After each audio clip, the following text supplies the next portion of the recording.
Hello everyone. This was a good week of chapters, with everything being pretty chaotic and all over the place. So we're going to start off with One Piece, chapter 1046, and this was another great chapter of Luffy continuing to fight Kaido. The big thing with this chapter in particular is showing that they're pretty much even at this point, especially with their injuries, with Luffy continuing to do what I had more or less suspected they would do, which is taking a lot of the hits because he's now ridiculous and being able to fire back. Though I was wrong, there is more to this fight still to go, though again, Luffy is going to be very much done for quite a while after this fight. The bulk of the chapter is seeing how everything else on Onigashima is faring, from basically all the Straw Hats and any allies trying to run away from the fire, and everyone being separated for the most part, as Nami was able to meet back up with Chopper, and then everyone else was still separated, trying to find a way to survive the fire, as it was growing more and more uncontrollable. Finally, the hero of the chapter was Raizo. Having it that he was able to store some of Zunisha's water from one of its baths into a sort of seal, and was able to unleash the water and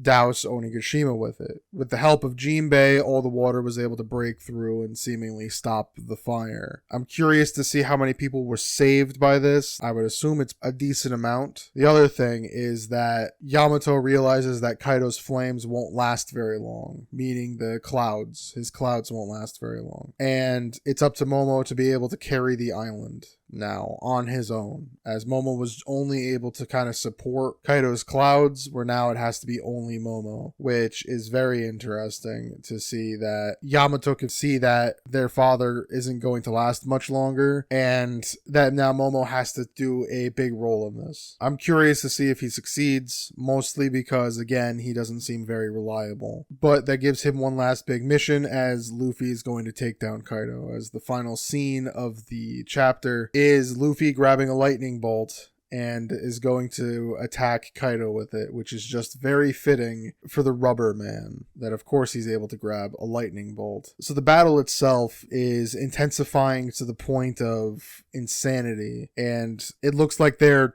genuinely neck and neck. There's not much separating the two other than the fact that one might be a little healthier than the other at this point. Both seem equally ridiculous in terms of power, and now it just comes down to who has more will, which I'm going to assume Luffy does. So overall, I think I'll give this chapter an A. It was very good seeing the continued battle with Luffy and Kaido, as well as seeing the situation on the rest of Onigashima, and the fact that they're more or less saved from the fire. Now the biggest issue going forward will be, how are they getting off the island, which is most certainly going to start crumbling soon. Now the Straw Hats are going to win this fight. I'm at this point pretty certain of that. However, I still think the island crumbles before then, and then it will be up to either Momo, Luffy, someone to save everyone from falling. I would be surprised if Momo succeeds and is able to lower Onigashima with his clouds to safety, and there is no crash or crumbling of the island after Kaido is defeated. But for now, the situation is still dire for just about everyone, despite the flames being put out. So there's no chapter next week.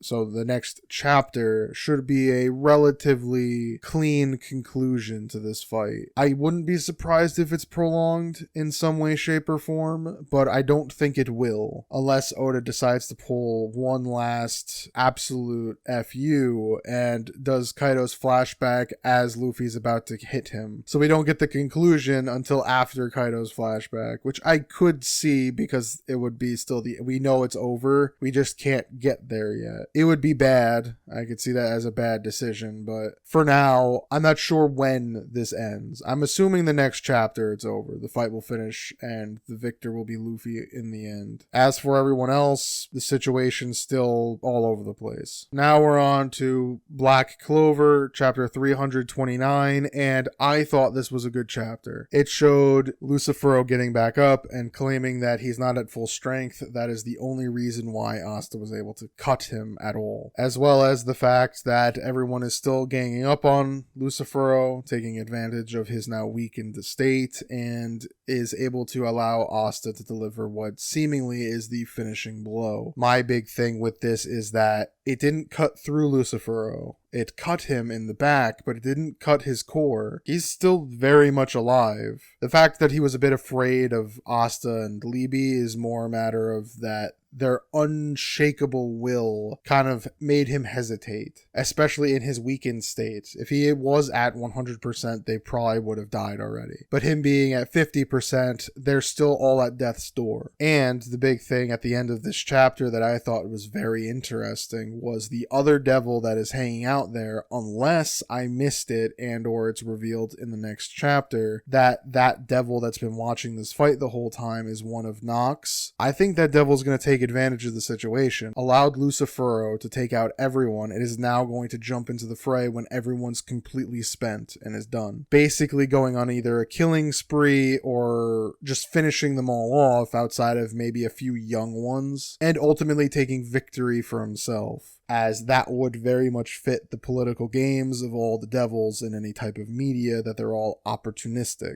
So them beating Lucifero isn't very surprising, though again, he's not dead. He could still escape with his life and ultimately pull a demon from the Elf War arc where he just sort of disappears for a generation, then shows back up full powered and does what the elf devil did, and then is surprised and or not surprised at this point because anti-magic is now the bane of every devil's existence. But there was a lot of good I found in this chapter, with yes, the ultimate defeat coming from everyone once again, and Asta, unlike Yami usually, was able to deal the final blow, which I thought was a fitting touch. However, the battle's not quite over yet, with that devil that's still hanging out full-bodied and seemingly very powerful, and Lucifero not even being dead. He's just unconscious. So I'm looking forward to seeing what next week's turn is going to be, whether that devil's going to take his opportunity and get rid of everyone at full strength, or if he just takes Lucifero away, being able to relish in its defeat, or he simply escapes where no one can actually get to him. Next week should be very big in just seeing what the next option is going to be. So overall, I think I'll give this chapter a B. I thought it was good, having the finishing touch of Lucifero, as well as the momentary victory for the good guys before potentially what is their ultimate defeat of this arc.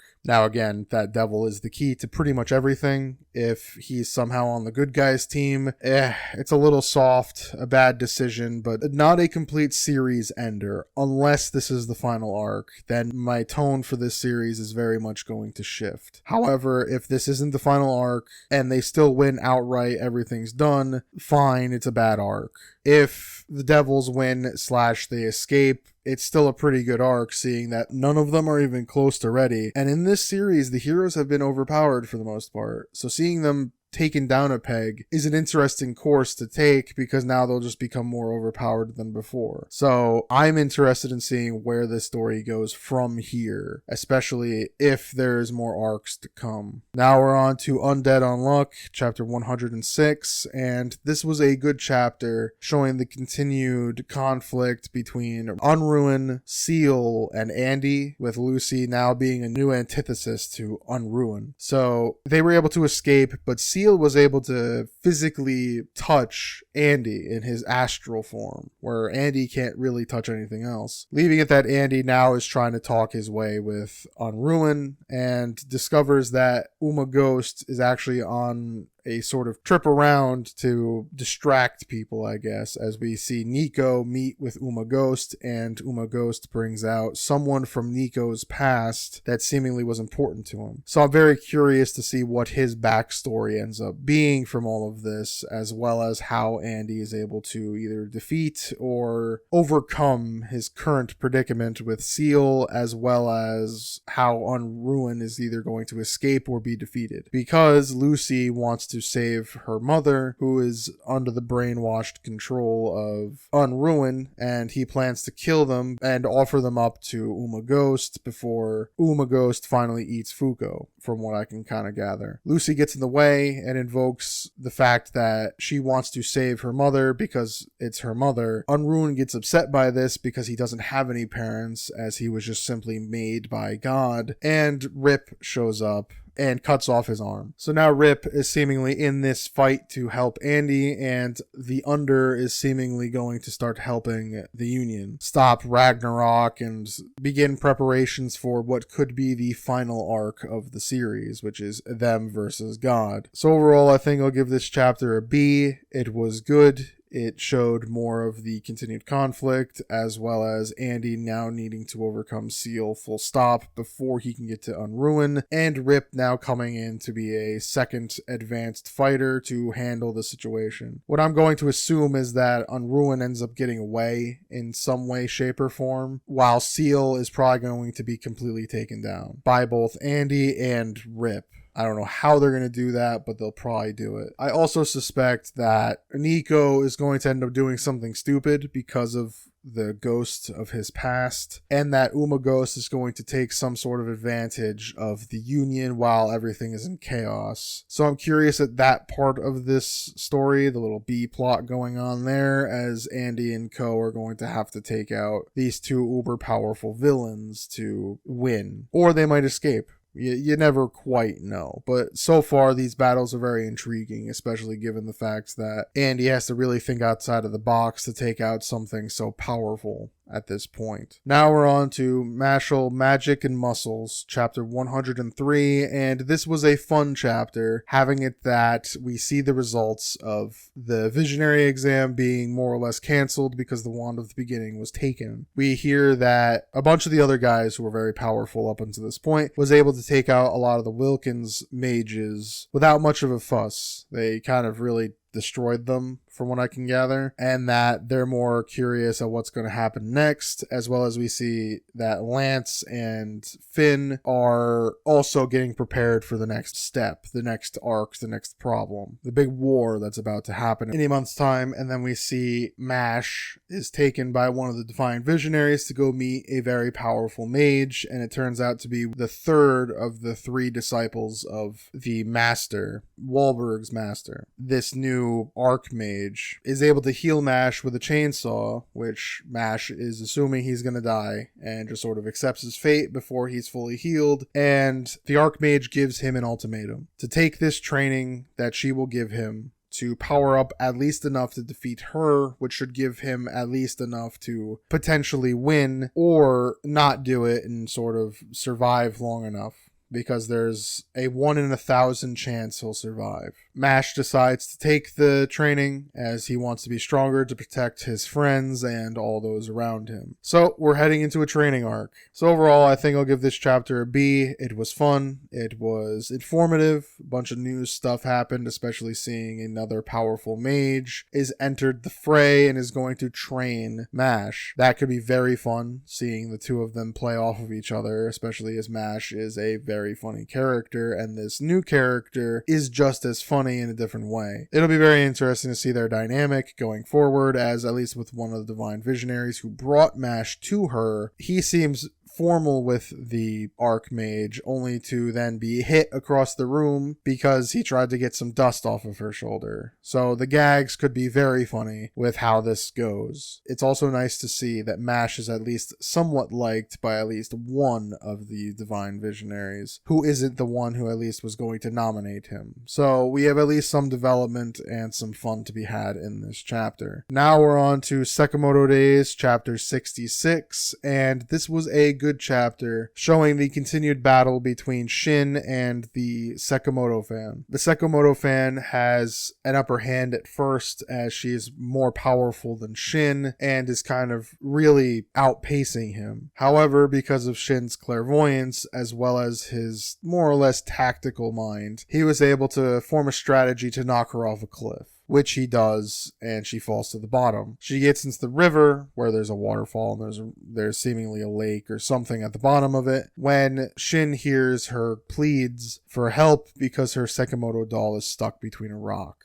Shin, being the nice guy that he is, can't leave her behind, so dives in and helps her out, saving both the doll and her life, and impressing her to the point that she concedes her #1 fandom of Sakamoto. Shin doesn't want it, and they more or less to a degree bond, which I thought was very funny and wholesome to a degree, as both of them do seemingly want to be like Sakamoto in a way. Both of them are slightly wrong in their approaches, though Shin is closer to being right than the fan. So things are looking up until the very end of the chapter when a guy clearly wearing some sort of augmented reality type gear attacks the Sakamoto fan girl, blasting her into the side of the mountain they were near. We then find out that this guy is simply a puppet to, I think, the guy who helped Slur break into the JCC. And this will be a very important fight because Shen won't be able to read his mind, as his mind is most likely blank. Now, I'm assuming what he'll find is that when he can't read his mind and he's struggling to dodge, as he is athletic enough to be able to do it without his clairvoyance, he'll have to try to find a way to grab her and run away. And this will be very interesting to see how this next cat and mouse game goes, simply because Slur is seemingly making his move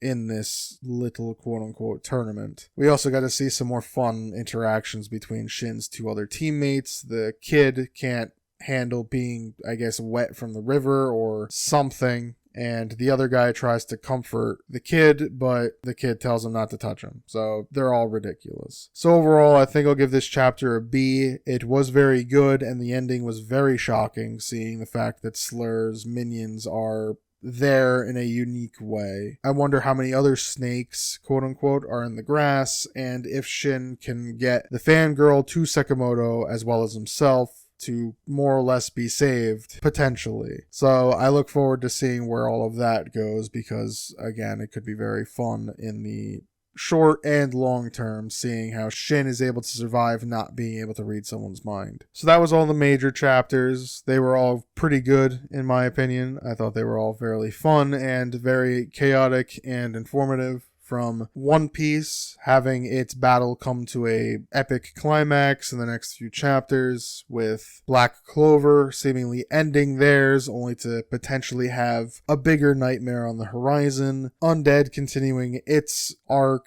where everything is looking a bit more dire than it did before, outside of one ray of hope that arrives at the end. Mashle is getting a training arc, which is always fun, especially with a comedic pair. That could be very funny. And Sakamoto had a fight finish only to have another more threatening opponent arrive not a minute later. Now for everything else, My Hero was fine. Blue Box was fine. Yazakura family was good. Had some more intrigue and a fight between the eldest brother and the rest of the family, only for the main character to go further than what the eldest brother thought was possible, and they're still going to try to save him, and knowing this manga in particular, they're going to. I just wonder what way they are able to do it. Then the Elusive Samurai concluded last week's very good chapter with another good chapter, having it that they are able to escape. The main group of heroes are able to escape thanks to the guy they met a few chapters ago. That guy basically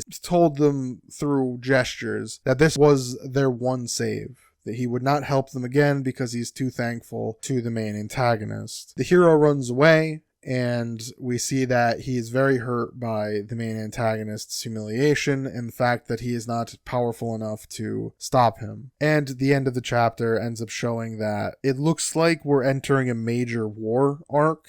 I can't say it's the end of the series, as I just don't think it's possible to somehow go from losing so horrendously to the main villain to beating him in but a small amount of time. What I'm assuming is going to happen is they're going to reclaim the main character's kind of homeland, quote unquote, and then the real fighting begins, where the Emperor will go after the main character and his lands with all his might, and a major war breaks out. But I'm not quite sure, but we're entering a major turning point in the series, which should be very fun. We then had P times 6, and this was another good chapter showing that the fairy girl, who is the antagonist to Lucky's sister, isn't quite as evil as she gives off, though she is trying, especially to get Mimin, Lucky's sister, to quit piano. And by the end of Mimin's performance, she does hate piano. However, Lucky doesn't want her to hate piano, and Lucky's friend, the female seeming protagonist, also agrees and ends up having it that she wants to listen to Lucky's performance with Mimin. So I'm very curious how Lucky is going to able to reignite Mimin's love for piano, and I'm assuming it'll have something to do with the little fairies she is able to conjure, but she can't because the only way she can get them is through her unorthodox play style, which no one seemingly likes except for her. I like where this story's going, and I'm curious to see what way Lucky's able to save this sibling. Oh, also another sibling showed up and was able to dissect the fairy girl's quote unquote performance to a T. So it's very interesting to see all the different moving plots going on at once. We had Ashimon, which was good as more training goes for the main character, as he is now able to attack concepts that aren't quite physical. And Doron was actually very good this week, I thought, as the main quote-unquote teacher character, the sort of overpowered samurai warrior, was able to get rid of all but one of the super Mononoke, which I thought was very impressive. He killed 2 of them and injured the 3rd before he set off a blast, which I think the more I look at it, the more I think it's very impressive, and it's actually rather funny that we didn't quite get the major villains of the entire series right away, as I had originally thought, as they're pretty much going to get away with this unscathed, having killed all but maybe one of the dangerous humanoid Mononoke. And I think that's actually pretty interesting, as we'll get more villains of the week as this series goes. So I'm looking forward to seeing if the main sensei character survived, which I'm assuming he did, because how would you make a super powerful character like that not be completely broken in universe? I think that'd be very funny. So I'm very curious to see how that whole story goes from there. The next arc should be a fairly interesting way to advance the plot, as the next chapter we'll see whether they completely destroy this misfit band of Mononoke or if one escapes. So now that was all of the chapters. This was a good week of chapters, I think, and next week should also be very good. No One Piece, but that's fine. I'm hoping that some of the others really step up and we get some really massive twists and reveals. So if you enjoyed this video, please leave a like, and as always, thank you for watching.